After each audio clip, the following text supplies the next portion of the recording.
When a possessed pair of jeans begins to kill the staff of a trendy clothing store, it's up to Libby, an idealistic young sales clerk, to stop its bloody rampage. That's why today on the Summarizer, Slaxx.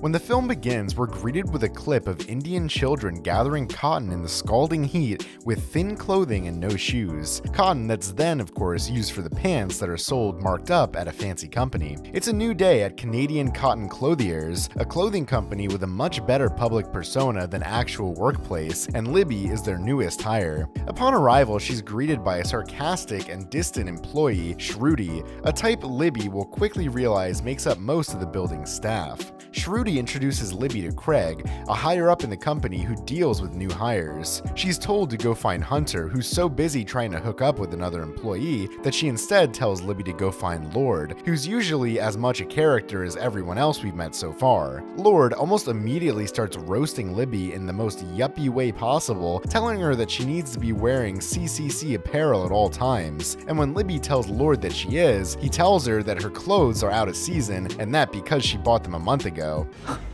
Last month was 3 seasons ago. Libby decides to go on a shopping spree to fix her fashion crimes, and understandably asks the clerk if the fact that she's an employee now means that she gets a discount. The clerk says yes, though she doesn't start until 12:01, which is tomorrow, so she isn't an employee yet, so no discount. Thank you for shopping at CCC and making a better tomorrow today. While Craig is in his room rambling to his reflection about how amazing he is or whatever, employees Hunter and Gemma are in the bathroom discussing how Gemma stole some new pants from the company. Hunter says she'd report her to the Robot King, whatever that is, for this, but Gemma says if she does, she'll just snitch as well about Hunter's hookups with another employee. What they don't know, however, is that Libby's in the stall behind them listening. Whenever all the employees return back to work for a meeting with the CEO, Craig notices that Gemma is wearing super shaper jeans that he specifically ordered no one to even see until tomorrow. Gemma brushes off his accusations as she heads to the bathroom. However, when Gemma arrives in the bathroom, she can't get her pants off. In fact, they seemingly grow tighter and tighter until there's blood all over the stall and Gemma is dead, bringing our death count to 1. They're here, the killer pants. Back at the meeting, before Craig and Barb both suck up to the CEO as they're competing for a regional manager job, the employees all rejoice at the new announcement from their CEO, Harold, that none other than internet sensation Peyton Jules will be visiting their store tomorrow to see their new exclusive body-shaping pants, the Super Shapers. Returning to the CCC though, Craig and Hunter have begun to realize that Gemma has been gone for quite some time. Craig insists Hunter goes to look for her in the bathroom, and when she does, she's captivated by the killer pants, which have hung themselves over the stall door before she even sees Gemma's blood, assuming the pants didn't clean it up somehow. The logo of the pants imprints itself in Hunter's eyes, filling her with the urge to immediately put them on herself. As soon as she does though, they start controlling her. She begins running in circles until forcing her to walk into some hooks on the bathroom wall, impaling and killing her. That's Human 0, Pants 2. Meanwhile, Libby and Shruti have an awkward exchange where Libby asks Shruti if she likes Bollywood music, which Shruti snarks at, asking if Libby only asked that because she's Indian, before Craig interrupts to ask Libby to go find the now 2 missing employees. As this is happening, the killer pants are walking themselves down the hallway, back into the main room and putting themselves in a box, literally. Libby goes to the bathroom in an attempt to find the other employees and finds Gemma's remains stuffed in a cabinet. Libby obviously suggests they call the police. However, Craig reminds Libby that CCC is on lockdown, however, as they're moving a new collection and the building can't let anyone have phone reception or internet connection because of it. Craig is completely convinced that Gemma did this herself and that there's no threat, while Libby is convinced that a killer's on the loose. Craig convinces her that it's nothing in a creepy rant about how she doesn't want to scare everyone or go out of lockdown because of the risks of their new season getting leaked and tanking their sales. After doing so, the pair cover up and hide the body before returning to work. Lord is now tasked with finding Hunter as her body is still missing. But before he goes to look, he's distracted by the pants as well, so he takes them with him to the stockroom. Here, the logo, now sporting 2 red stripes to boast its kill count, once again imprints itself on Lord, convincing him to put them on. The pants use their zipper to cut off Lord's thumb and then both of his hands before he can even put them on. They then viciously growl at him with their weird pants opening mouth thing and then slit Lord's throat.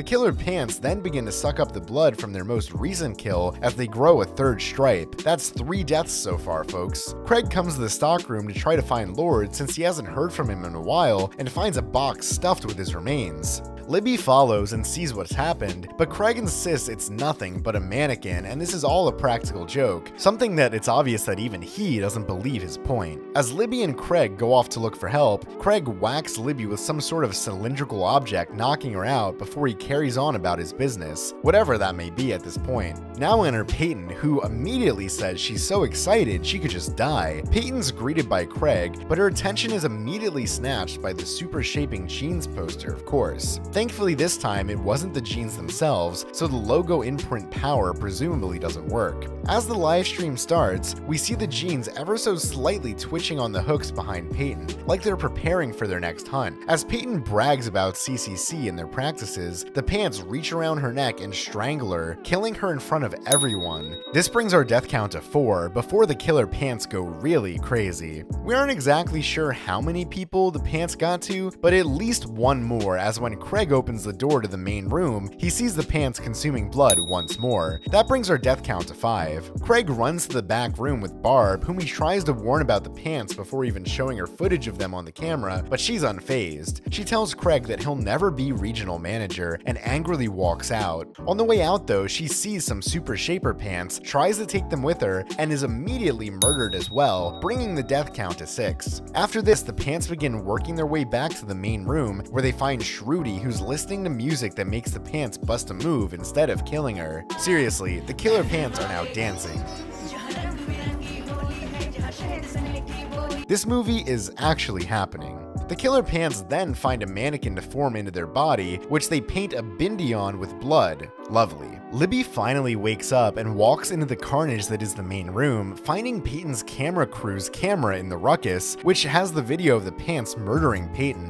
Libby goes to find Shruti and shows her the clip of Peyton being hung by the pants on the camera. The two of them run and try to escape, but the doors are locked and can't be opened from the inside. After a good 30 seconds of trying to access someone on the walkie-talkie, they finally get Craig. Libby and Shruti ask Craig if he knows what's up, but he denies it, adding to their suspicions, especially considering there's footage of the pants on the security cameras. Also on the cameras though, is the footage of the pants getting their jam onto some Bollywood music. Libby gets the idea to broadcast the Bollywood music over the store speakers, which gets the creepy mannequin pants thing to start busting a move once more. They've pieced together from the Bollywood music and the bindi that the pants have some sort of Indian cultural connection, so Libby gets Shruti to speak to the creature in Hindi. The creature grabs a hand and starts spelling words in Hindi. A name. Kirat. Libby tries to get Craig to look up the name in their employee history, but Craig finally admits that they don't keep records, they just keep lines of subcontractors. Kirat begins writing on the wall once more, informing Craig, Libby, and Shruti of their past. They lived in India gathering the cotton for the CCC in horrible conditions, of course. One day though, when they were only 13, they fell into the shredder and died. This brings our total death count to 7. Libby and Shruti attempt to tell the world Kirat's story, but just before Kirat decides to talk, Craig sprays Kirat with a fire extinguisher. This sends her scurrying off into the distance before Libby and Craig argue and Libby both quits and gets fired. The lights suddenly shut down when Craig reveals there's a total of 175 pairs of super shaper pants that could potentially all be alive. Shruti finds one of the pairs of pants in the stockroom, which leads her to a pile of 4 people all being fed on by other super shaper pants. While Shruti and Libby are inside the stockroom, Craig shuts a gate on them and demands they turn over the camera so he can delete the footage and keep this story from getting out. Shruti says if he wants the camera, he better come get it, and disappears into the back. Craig tries to talk through the walkie-talkie to find Shruti, which he does, so she concedes and throws the camera over to the side for him to grab. Before he even looks to pick it up though, he stabs Shruti in the chest. Craig finds the camera, but Libby has the SD card. It doesn't take him very long to find her though, so he immediately starts trying to strangle her to steal the card. Libby screams for Kirat, though she just passes out. As she falls though, we see a whole crew of super shaper pants standing up and ready to attack. The pants all pile onto Craig, tearing him limb from limb and feasting on his blood and flesh until there's nothing more than a skeleton, bringing our death count to 13. Libby wakes up and sees the pants devouring Craig, so she keeps quiet in case these aren't so friendly. After they pass, she gets up and begins walking around the store, stopping and hiding when she must go to the gang of evil blue jeans patrolling the halls. When Libby finally arrives in the main room, she's greeted by one standing pair of Super Shaper pants. She asks if it's Kirat and asks her if punishing these customers that are waiting to come in is really necessary. The pants don't listen, however, and line up to maul every last person who piles in the door. The people do just that though, trampling Libby to death, leaving her lifeless body there holding the SD card with the footage on it. After we see an absolute killer pants bloodbath where more people are murdered than we see or can even count, we're shown a sign that reveals that the field Kirat worked in was number 357 of the CCCs, meaning at least that many are operating. So that was Slaxx with a grand death total of 14. Though there have been way more considering the mass murder at the end, we obviously have no way of counting those exact numbers. Let me know what movie you'd like for us to do in the comments below. Please don't forget to leave a like and subscribe, and thank you so much for watching. See you later. Go to work. Okay. Bye.